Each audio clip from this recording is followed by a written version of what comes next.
গ্রামটার নাম ছিল দিগলডাঙ্গা। খুব বড় কিছু নয়, কয়েকটা কাঁচা রাস্তা, ধান ক্ষেতের সবুজ ঢেউ, আর সন্ধ্যাবেলায় মাটির ঘরের চুলোর ধোঁয়া। এই গ্রামে থাকতো এক কিশোর, নাম তার আরিফ। আরিফ খুব একটা কথা বলতো না। স্কুল থেকে ফিরে সে প্রায় গ্রামের শেষ প্রান্তের সেই সরু মাটির পথে হাঁটতে যেত। পথটার এক পাশে পুরনো কাঁঠাল গাছ, আর অন্য পাশে ছোট্ট একটি খাল।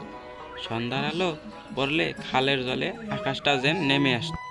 একদিন হেঁটে যেতে যেতে আরিফ দেখল খালের ধারে বসে আছে এক বৃদ্ধ। চোখে তার অদ্ভুত শান্তি, মুখে হালকা হাসি। বৃদ্ধ আরিফকে ডেকে বললেন, এই পথটা কি তোমার ভালো লাগে? আরিফ একটু লজ্জা পেয়ে মাথা নাড়ালো। হ্যাঁ কাকু, এখানে এলে মনটা শান্ত হয়।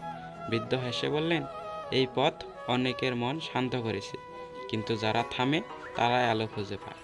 সেদিন আরিফ কথাটা ঠিক বুঝতে পারেনি, কিন্তু পরের দিন থেকে সে পথটায় একটু বেশি সময় দাঁড়াতে লাগলো। পাখির ডাক শুনলো, গাছের পাতার শব্দ লক্ষ্য করলো, নিজের ভেতরের কথাগুলো ভাবলো। ধীরে ধীরে সে বুঝতে পারলো, সব উত্তর বাইরে নয়, কিছু উত্তর নিজের ভিতরেই লুকিয়ে থাকে। একদিন সে আবার সেই পথে গিয়ে বৃদ্ধকে খুঁজলো, কিন্তু কেউ ছিল না, শুধু নরম বিকেলের আলো আর শান্ত বাতাস। আরিফ তখন বুঝলো, বৃদ্ধ মানুষটা নয়, সেই পথটাই ছিল তার শিক্ষক।